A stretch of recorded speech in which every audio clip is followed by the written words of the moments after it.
Hello, welcome back, and thank you, as always, for joining me. We're going to look at a collaborative venture today. Oh, yeah, a collaborative venture involving each of us doing our parts. And that collaborative venture, that business, if you will, is salvation. What else? What else?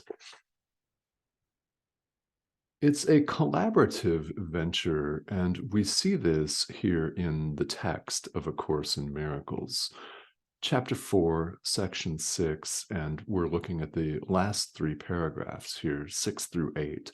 At the end of this section, the section, as you know, is entitled The Rewards of God, Peace and Joy, and peace and joy, and more peace and joy that is uninterrupted, constant, continuous, and eternal. We're invited to contrast that with the so-called rewards of the ego, temporary gratification. And I do mean temporary. We have many beautiful experiences here in life, and we look back on them with fondness after they're gone. Yet they don't last ever, and we spend our lives pursuing them. Really, we're pursuing pretty much the gratification of the physical body, which is not who we are. So we are, you can easily say, off distracting ourselves. No matter how wonderful, no matter how gratifying or beautiful the experience is, anything that is impermanent, anything that changes at all in any way is illusion. We're invited to want the peace of God, and only that. How do we do it? Spiritual practice. That's how. Healing the mind. And Jesus asks for our help in healing the mind. He invites us and lovingly asks us to do our part. And he says in paragraph 8 here that salvation is a collaborative venture.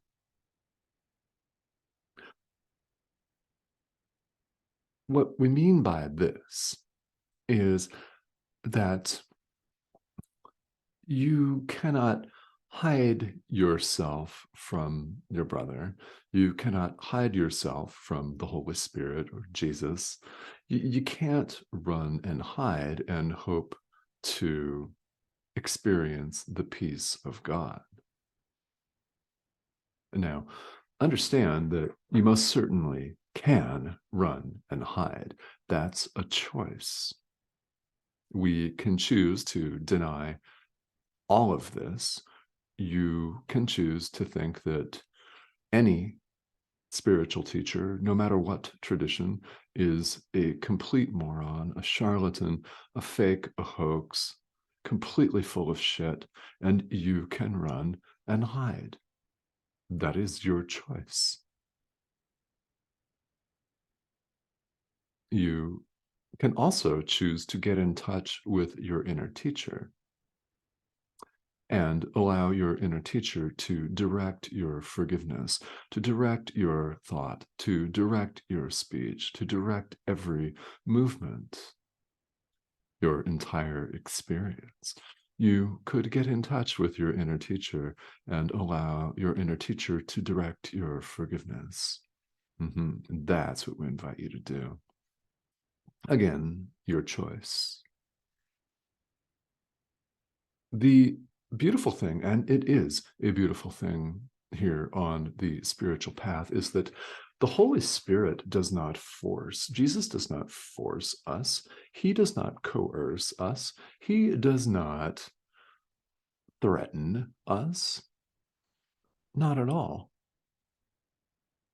It's up to us to walk the path, in a manner of speaking. We're not actually going anywhere, but we use the visual of the spiritual path, or a walk, or a journey on which we appear to go someplace. We appear to make what we call progress, what we call evolution.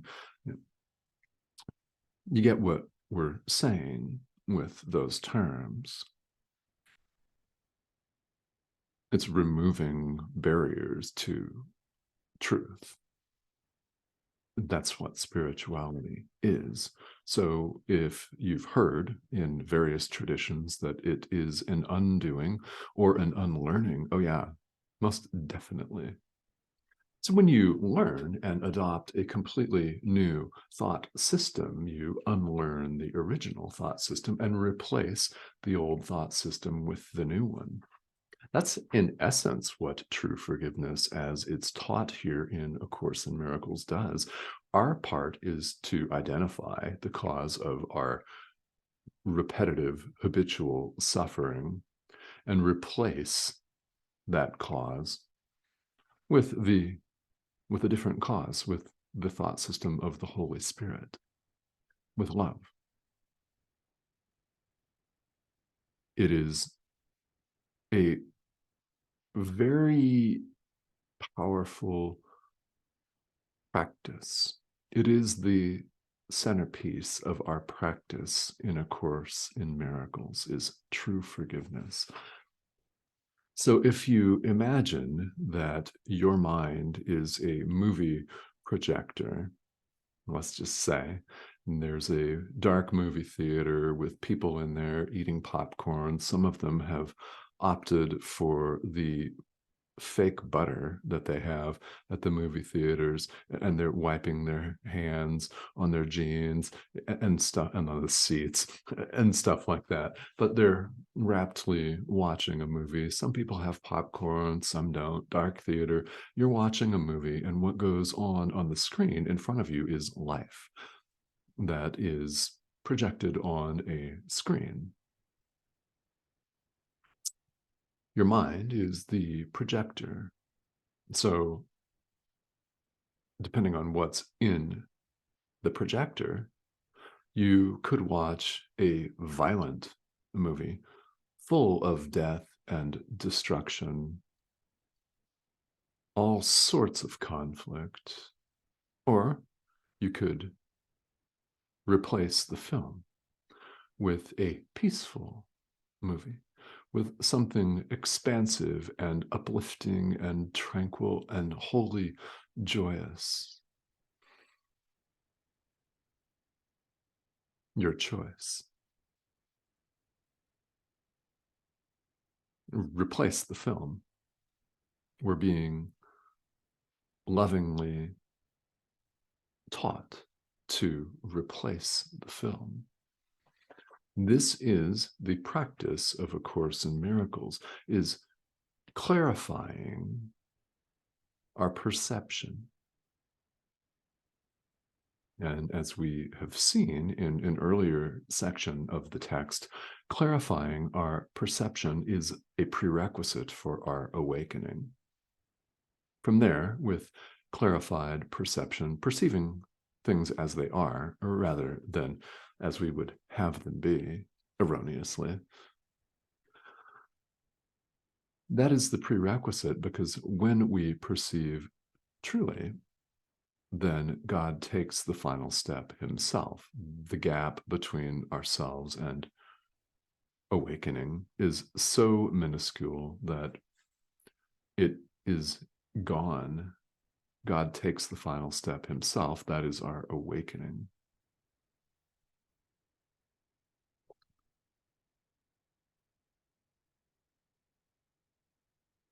That's inevitable, by the way. Doesn't mean that you're going to awaken in the next hour. It'd be cool. If you do, will you please reach out to me so I can interview you right here on YouTube, please?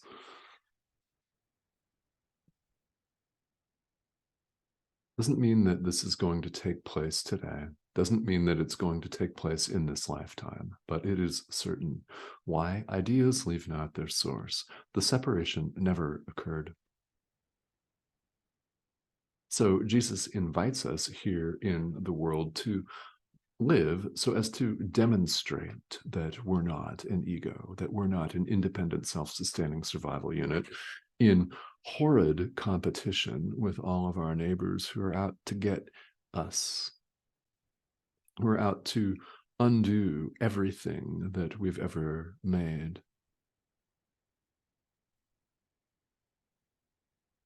Live so as to demonstrate that you are not an ego. You're not.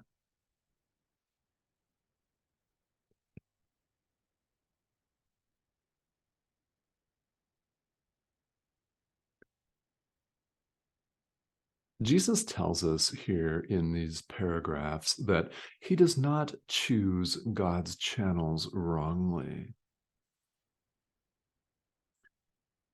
You have, in fact, been called. We have all been called.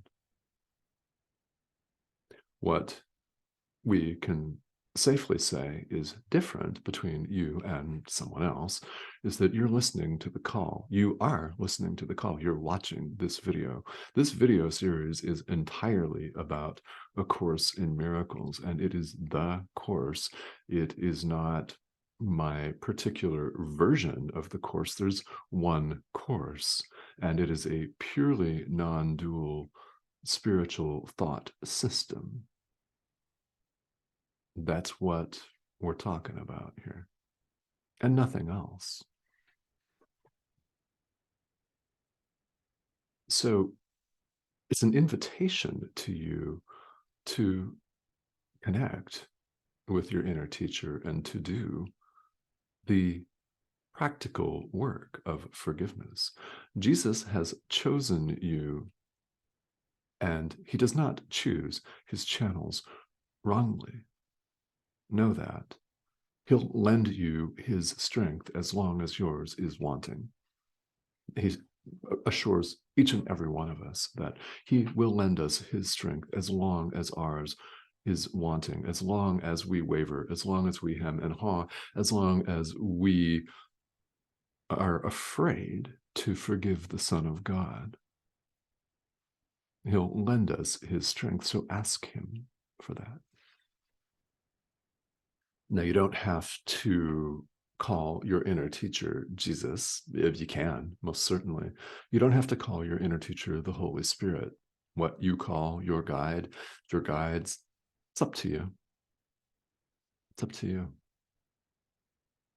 Understand that that is only a name. And what it actually is a name, when you really think about it, it is a collection of sounds that we've gotten together and assigned meaning to. A name is nothing. It's not the thing or person or even the idea which it represents. It's a symbol. So we say that as an invitation to not let that stop you. This course is universal. It makes absolutely no difference if this is your primary spiritual practice or if it's not. If you're just checking it out, this video is just as relevant as it is if you are a 40-year plus student of this course. It's been around for that long, and I know that some of you have been students of A Course in Miracles for at least 35 years. So this material applies to everyone, and you get out of it precisely what you're intended to get out of it, what you're meant to hear you'll hear. What you're meant to connect with, you'll connect with. When you hear me say something and you connect with it, understand it's your inner teacher that's speaking to you. It is your inner teacher that's urging you to forgive the Son of God. It's your inner teacher who's urging you to practice. It's your inner teacher who's urging you to set aside the ego. Dive back into that workbook idea. If you've been putting it off, read the text. Forgive, forgive, forgive, forgive, forgive the Son of God. Yes. That's your inner teacher speaking to you. I received a question not long ago about something that I'm fond of saying, that this is a pixelated image on your screen. And it is. It's an image on your screen. That is a double entendre. I do mean a couple of different things by this. Yes. One of them is, well, of course it's an image on your screen. It's YouTube. And it's a projected image on your screen. So too is the body, a projected image on your screen. It's the movie screen. Remember? We're not a body. Any body that you see is a projected image on your screen. That includes your own. I mean, when you look in a mirror, your reflection is not you, is it? Nor is this you. Just images, right? So when I say that I'm a pixelated image on your screen, and when something connects with you, it's your inner teacher talking to you. That's very true on a couple of different levels. All right. So what Jesus asks for us to do is, yes, salvation is a collaborative venture, and he asks us for our gratitude to our brother. There's never been any separation of any kind. And here in paragraph 7, some very, very, very powerful language is here, where we're invited to be grateful to our brother, because to do so is to be grateful to God.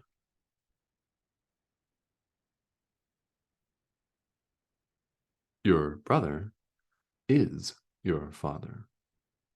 Ooh. And yes, we're most definitely saying that when you look on your brother, you're looking on God. He is one with his creator, as are you. There's never been any separation of any kind. So gratitude is rightly due to the Son of God.